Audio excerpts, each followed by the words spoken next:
Mister Bachchan alias Anand Raviteja నిజాయితీతో కూడిన powerful income ట్యాక్సర్ officer. అక్రమంగా సంపాదించిన వ్యక్తుల నుంచి నల్లధనం వెలికి తీయడంలో దిట్ట. తన గ్రామంలో మర్వాడి కులానికి చెందిన జిక్కి భాగ్యశ్రీ బోర్సేను చూసి తొలిచూపులోనే ప్రేమలో పడతాడు. ఆ ప్రాంత రాజకీయాలన్నీ ఎంపీ జగ్గయ్య జగపతి బాబు కనుసన్నల్లోనే జరుగుతాయి.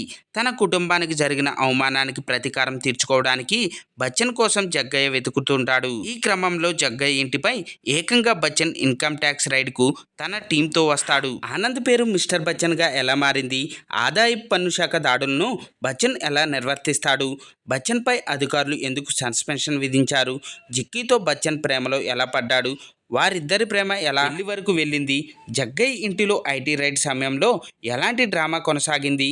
ఎంపీ జగ్గయ్య ఎత్తులకు బచ్చన్ ఎలాంటి పై ఎత్తులు వేశాడు అనే ప్రశ్నలకు సమాధానమే మిస్టర్ బచ్చన్ సినిమా కథ. మిస్టర్ బచ్చన్ సినిమా విషయానికి వస్తే హిందీలో అజయ్ దేవన్ కు మంచి హిట్ ఇచ్చిన రైడ్ అనే సినిమాకు రీమేక్ గొర్రు పొందింది. అయితే మూల కథ ఆధారంగా చేసుకొని తెలుగులో చేసిన మార్పులు చేర్పులు దారుణంగా ఉన్నాయి. 80వ దశకం బ్యాక్ డ్రాప్ కు తగినట్టే అత్యంత రొటీన్ గా రెగ్యులర్ గానే కాకుండా కథలో ఏం జరుగుతుందనే విషయం సాధారణ ప్రేక్షకుడికి కూడా అర్థమయ్యేలా స్క్రీన్ ప్లే ఉంటుంది. ఇక కథలో సన్నివేశాలు పాత చింతకాయ పచ్చళ్ళ మాదిరిగానే ఉంది. పాటలు భాగ్యశ్రీ గ్లామర్ తప్ప ఏది కూడా ఆకట్టుకోలేకపోయిందనే చెప్పాలి.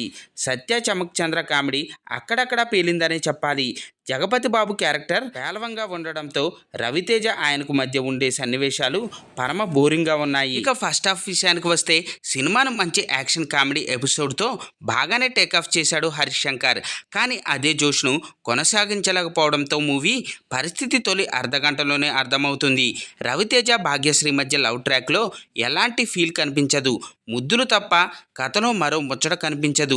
సాంగ్స్ భాగ్యశ్రీ గ్లామర్ సినిమా కాస్త చూడబులుగా ఉంటుంది. ఇక సెకండ్ హాఫ్లో కొన్ని సీన్లు తప్ప మిగతాది అంతా రొటీన్గానే ఉంటుంది. సినిమాను తనదైన శైలిలో రూపొందించడంలో హరీష్ శంకర్ ఫెయిల్ అయ్యాడనే చెప్పాలి. ఇక రవితేజ ఎప్పటిలానే తన క్యారెక్టర్ను పండించే పనిలో పడ్డాడు. కథలో పాత్రలో ఎలాంటి వైవిధ్యం లేకపోవడంతో రొటీన్గానే కనిపించాడు. కాకపోతే అర్తడిలో ఉండే ఎనర్జీతో సినిమాను నిలబెట్టే ప్రయత్నం చేశాడు.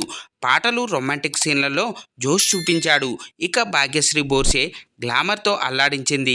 అందంతోనే కాకుండా అభినయంతో కూడా మెప్పించే ప్రయత్నం చేసింది. జగపతి బాబు విలన్ కంటే ఎక్కువ కామెడీ ఆర్టిస్ట్గానే ఎస్టాబ్లిష్ అయిందని చెప్పాలి. సత్య చమక్ చంద్ర అన్నపూర్ణమ్మ కామెడీ పర్వాలేదనిపించింది. సాంకేతిక విభాగాల్లో సినిమాటోగ్రఫీ, మ్యూజిక్ ప్లస్ పాయింట్. కథా కథనాల్లో దమ్ము లేకపోవడం వల్ల ఎడిటింగ్ విభాగం పూర్తిగా చతికిలపడింది. ఆయనంక బోస్ ఎప్పటి మాదిరిగానే విజువల్స్ను అద్భుతంగా తెరకెక్కించారు. మిక్కీ జే మేయర్ మ్యూజిక్ విషయానికి వస్తే రీ రికార్డింగ్ బాగుంది. టీజీ విశ్వప్రసాద్ అనుసరించిన నిర్మాణ విలువలు పీపుల్స్ మీడియా బ్యానర్ కు తగినట్టే ఉన్నాయి. నిజాయితీతో కూడిన ఆదాయ పన్ను శాఖ అధికారి, రాజకీయ నేత ఎత్తులు పై ఎత్తులతో సాగే సినిమా. హిందీలో చాలా సీరియస్గా కథ సాగితే తెలుగులో ఎక్కువగా కామెడీ, లవ్, గ్లామర్కు ప్రాధాన్యత ఇచ్చారు. అదే ఈ సినిమాకు మైనస్. అసలు కథను వదిలేసి కొసరు విషయాలపై దృష్టి పెట్టినట్టు అనిపిస్తుంది. రీమేక్లో మాస్టర్ అనిపించే హరీష్ శంకర్ ఈ సినిమా విషయంలో దారుణంగా ఫెయిల్ అయ్యాడనే చెప్పాలి. రవితేజ ఫ్యాన్స్ భాగ్యశ్రీ బోర్సే గ్లామర్ను ఆస్వాదించాలనుకునే వారికి ఈ సినిమా నచ్చుతుంది. లాంగ్ వీకెండ్లో తప్పదు, ఇంకా ఏం పని లేదు అనుకుంటే వెళ్ళి ఈ సినిమాను చూడండి. ఫ్రెండ్స్, ఈ మూవీ మీరు చూసినట్టయితే ఎలా ఉందో కింద కామెంట్ అయితే చేయండి. చూశారు కదా ఫ్రెండ్స్ ఈరోజు టాపిక్. ఈ వీడియో కనుక మీకు నచ్చినట్టయితే లైక్ చేయండి, మీ ఫ్రెండ్స్తో షేర్ చేసుకోండి, ఎలా ఉందో కామెంట్ పెట్టండి. అలాగే సబ్స్క్రైబ్ చేసుకోవడం మాత్రం మర్చిపోవద్దు ఫ్రెండ్స్.